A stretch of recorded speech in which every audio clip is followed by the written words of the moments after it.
నమస్తే. జూన్ నెలలో 12 రాశుల వారందరికీ కూడా ఏ రకంగా గ్రహ సంచారం చక్కగా ఎఫెక్ట్స్, మంచి బ్యూటిఫుల్ ఎఫెక్ట్స్తో ముందుకు రాబోతోందని చూసేద్దామా మరి. అయితే మే 18న రాహుకేతుల సంచారం గురించి మనం ఇటీవల వీడియోలో చెప్పుకున్నాం. అది కనుక చూడని వాళ్ళు ఎవరైనా ఉంటే కనుక లింక్ ఖచ్చితంగా ఇవ్వబడుతుంది.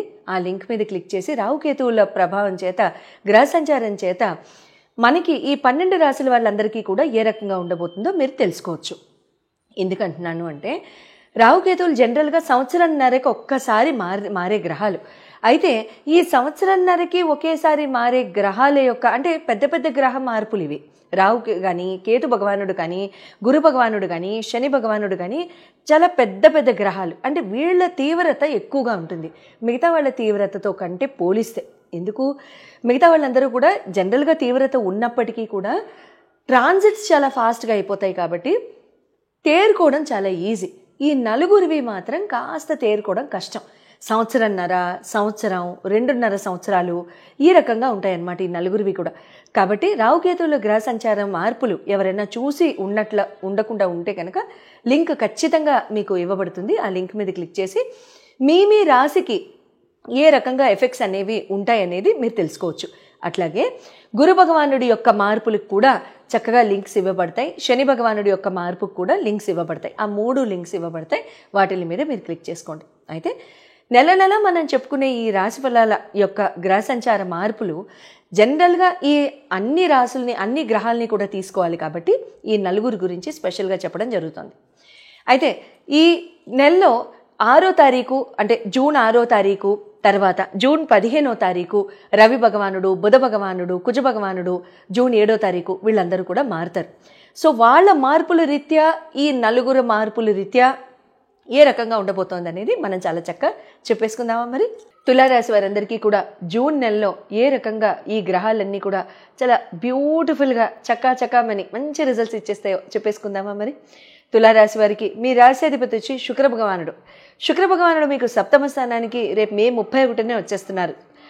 శని భగవానుడు మీకు షష్టమ స్థానంలో, గురు భగవానుడు 9వ స్థానంలో రవితో కలిసి, తర్వాత రాహు భగవానుడు వచ్చేసేసి మీకు పంచమ స్థానానికి మొన్ననే మే 18న వచ్చారు. కేతు భగవానుడు లాభస్థానానికి వెరీ గుడ్.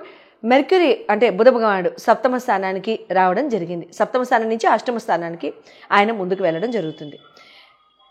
అయితే కుజ భగవానుడు వచ్చేసేసి ఆయన కూడా మీకు లాభస్థానంలో అంటే 11వ స్థానంలో ఉండడం జరుగుతుంది. హెల్త్ పరంగా కనుక చూసుకున్నట్లయితే మీకు రాశాధిపతి వచ్చి శుక్ర భగవానుడు మీకు సప్తమ స్థానానికి వస్తున్నారు కాబట్టి ఇక్కడ ఏమవుతుందంటే మీకు ట్రిప్పులు, టూర్లు, ఫ్యాన్సీ డిన్నర్లు ఇలాంటివి ఎక్కువ అవుతూ ఉంటాయి ఈ టైంలో.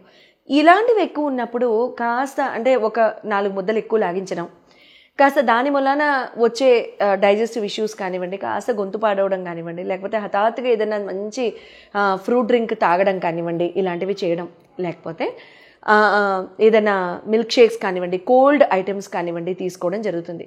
ఆహ్లాదంగా చేసేది కొంచెం మితిమీరిన ఆనందం ఎక్కువైపోయేసరికి కొంచెం ఇక్కడ గొంతు రిలేటెడ్ ఆస్పెక్ట్స్ కొంచెం ఇబ్బంది పెట్టడం జరుగుతుంది. అంతకంటే పెద్దగా ప్రాబ్లం అంటూ ఏముండదు. అయితే ఎడ్యుకేషన్ పరంగా, ప్రేమ వ్యవహారాల పరంగా కనుక చూసుకున్నట్లయితే శని భగవానుడు అవుతారు కాబట్టి ఆయన మీకు షష్టమ స్థానంలో ఉన్నారు కాబట్టి ఇక్కడ ఏమవుతుందంటే మీకు ఇక్కడ మీ రుణాన్ని తీర్చుకోవడం, రుణ రోగ శత్రుస్థానంలోకి శని భగవానుడు రావడం లాంటిది నిజంగా గమనించాల్సిన విషయమే. ఏమవుతుంది? షష్టమ స్థానానికి శని భగవానుడు వస్తే ఏమవుతుంది? శత్రు రోగ రుణాలు పెంచుతారా, తగ్గిస్తారా? ఉన్న వ్యవహారాలు ఏమైనా ఉంటే అటువంటివి తొలగించడం, వాటి నుండి బంధ విముక్తుల్ని చేయడం లాంటివి జరుగుతూ ఉంటాయి. శత్రు రోగ రుణాలు పోతాయి. ఇక్కడ మీకు ఏదైనా ఎవరికైనా విద్యాబుద్ధులు కనుక చెప్పాల్సిన అవసరం ఉండి ఇప్పటిదాకా చెప్పి ఉండకపోతే టైం పరంగా కానివ్వండి, విద్య పరంగా కానివ్వండి, నాలెడ్జ్ పరంగా కానివ్వండి చెప్పి ఉండలేకపోయిన పరిస్థితి కనుక వచ్చి ఉంటే అవన్నీ కూడా తొలగిపోయి సునాయాసంగా విద్య చెప్పేస్తారు. అవతల వాళ్ళకి వంట పడుతుంది కూడా. రుణం తీరిపోయిందా లేదా? సింపుల్. ఇక్కడ ఎటువంటి అనారోగ్య పరిస్థితులు ఏమన్నా కనుక శరీరంలో దాగి ఉన్నట్లయితే అవి హఠాత్తుగా బయటపడడం లాంటివి జరుగుతూ ఉంటాయి. అవి ఉన్నా కూడా దానికి సొల్యూషన్స్ కూడా వస్తాయి, ప్రాబ్లం అంటూ ఏం లేదు. చిన్నవి అవ్వచ్చు, ఏదైనా ఒక చిన్న కాలునొప్పి రావడం, ఆ కాలునొప్పి ఇన్నాళ్ళు ఎందుకు వచ్చిందో తెలియకపోవడం, అది ఈ మూలంగా వచ్చిందని అనుకోవడం, ఇలాంటివి జరుగుతూ ఉంటాయి. ఒక రకంగా లోవర్ హాఫ్ ఆఫ్ ద బాడీలో కొంచెం వెయిట్ పెరగడం కూడా జరుగుతుంది. తులారాశి తులా లగ్నం కాస్త గమనించండి. కొంచెం వాకింగ్ అనేది అలవాటు చేయాలి. ఎందుకంటే యాక్షన్ ఓరియంటెడ్గా ఉండడమే శని యొక్క ఆస్పెక్ట్. ఆయనకి ఎప్పుడూ కూడా కీప్ మూవింగ్ అంటారు. ఆయన కూర్చోవడం అనేది కుదరదు. జనం ఏం చేస్తారు, శని భగవానుడు వచ్చారు మాకు బద్ధకం పెరిగింది అంటారు. బద్ధకం మీకుంది, శనికి లేదు. సో కాబట్టి మీరు కదలండి, శని ఆటోమేటిక్గా కదిలిస్తారు. ఇబ్బంది అంటూ ఏం లేదండి. తర్వాత లవ్ పరంగా కనుక చూసుకున్నట్టయితే ఇక్కడ ప్రేమ వ్యవహారాల్లో కూడా అంటే ఒక రకంగా చెప్పుకున్నట్లయితే మీకు ఎలా ఉంటుందంటే, పూర్వజన్మ సంబంధికులు కానివ్వండి, పూర్వజన్మ సంబంధికులతో ప్రేమ వ్యవహారాల్లో పడ్డం కానివ్వండి, ఇలాంటివి జరుగుతూ ఉంటాయి. ఆ వయసులో వాళ్ళు జరుగుతూ ఉంటాయి అనమాట. లేకపోతే పూర్వజన్మ సంబంధికులు హఠాత్తుగా ఇక్కడ కలవడం లాంటివి జరుగుతుంటాయి. కొన్ని బంధాలు మనకి మన జన్మల్లో హఠాత్తుగా వస్తాయి. వాళ్ళు ఆ టైంలో ఎందుకు వస్తారో తెలియదు, మనకి వస్తారు. వాళ్ళతో ప్రేమ వ్యవహారాలు ముందుకెళ్ళిపోతూ ఉంటాయి అన్నమాట. ఇక్కడ వైవాహిక జీవితం కనుక చూసుకున్నట్లయితే ఇక్కడ మీకు వైవాహిక జీవితానికి కారకుడు మీకు కుజభగవానుడు. అయితే కుజభగవానుడు కూడా మీకు మంచి స్థానంలోనే ఉన్నారు కాబట్టి పెద్దగా ఇబ్బంది ఏం లేదు. లాభస్థానానికే వస్తున్నారు కాబట్టి ఇక్కడ మాటలు ముందుకు వెళ్ళడము, చక్కగా చెప్పడము, మీరు ఒక ధైర్యంగా వాళ్ళకి నుంచోవడము, మిమ్మల్ని చూసి వాళ్ళు పొంగిపోవడము, అవతల వాళ్ళు మీరు మగవాళ్ళైతే ఆడవాళ్ళు, ఆడవాళ్ళైతే మగవాళ్ళు, మంచి చేయూతనివ్వడము, అటువంటి సపోర్ట్, నా జీవితం కంప్లీట్గా ఉండడం అనే మంచి ఫీలింగ్ అవతల వాళ్ళకి మీరు ఇవ్వడం కూడా జరుగుతూ ఉంటుందన్నమాట.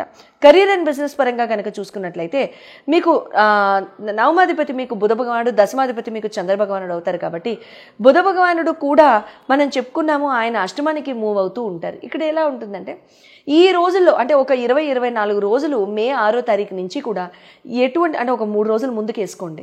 అక్కడి నుంచి కూడా ఉద్యోగ మార్పులకి వెళ్ళబోకండి, ఉద్యోగాల్లో కొత్త ఉద్యోగాల్లో చేరకండి. ఈ టైంలో మీకు జాయినింగ్ డేట్స్ ఉంటే కొంచెం ఎక్స్టెన్షన్ తీసుకోండి.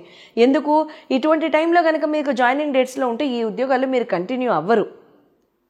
మీకు అక్కడ చిరాకులు ఎదురవుతాయి, మేనేజ్మెంట్తో చిరాకు, అడ్మినిస్ట్రేషన్తో చిరాకులు, లేకపోతే అక్కడ మీకు వెళ్ళిన తర్వాత కూడా మీకు అదో రకంగా చాలా ఫ్రస్ట్రేటింగ్గా ఉండడము, ఇలాంటివి జరుగుతూ ఉంటాయి. సో కాబట్టి ఇటువంటి ఆస్పెక్ట్స్లో పడకుండా ముందుకు వెళ్ళడానికి ప్రయత్నించండి. అంటే డేట్స్ ఏమైనా షిఫ్ట్ చేసుకోగలిగితే ఒకసారి స్క్రీన్ మీద డిస్ప్లే చేయబడ్డ నంబర్స్కి ఒకసారి కాల్ చేస్తే కనుక మీకు ఏ డేట్స్లో ఫేవరబుల్లో నేను చెప్తాను. కాబట్టి ఆ డేట్స్కి మీరు కనుక చేసుకున్నట్లయితే, అంటే వాళ్ళు ఒప్పుకుంటారో లేదో మాధవి, ఒప్పుకుంటారు, ఇబ్బంది లేదు. అంటే మనం అదే పరంగా ఏ ప్లానెట్ సపోర్ట్ అయితే తీసుకుంటే మంచిదో అదే రకంగా వెళ్తాం. కాబట్టి ఖచ్చితంగా మీకు చెడు జరగకుండా చూసుకుంటాను కాబట్టి ప్రాబ్లం లేదు. బిజినెస్ పరంగా కనుక కొత్తగా ఫండింగ్ చేయడం కానీ, ఆపర్చునిటీస్ వెతకడం కానీ, బిజినెస్ లోకి ఫండింగ్ పంపింగ్ కానీ ఇలాంటివి చేయదలుచుకుంటే, భూముల కొనుగోలు లేకపోతే బిజినెస్ పెట్టడాలు ఇలాంటివి ఈ టైంలో కనుక ప్లాన్ చేస్తుంటే వద్దు, అస్సలు వద్దు. మే 4వ తారీఖు నుంచి సుమారు మే 3వ తారీఖు నుంచి మొదలు పెట్టండి. కట్ ఆఫ్ వచ్చేసేసి 1 మంత్ ఆఫ్టర్ దట్, ఇంచుమించు సుమారు జూన్ 2nd 3rd వరకు, అక్కడి వరకు కూడా కొంచెం నెమ్మదించండి. ఈ జాగ్రత్తలు కనుక తీసుకున్నట్లయితే తులారాశి వారికి చాలా శుభంగా ఉంటుంది. శుభం భూయాత్.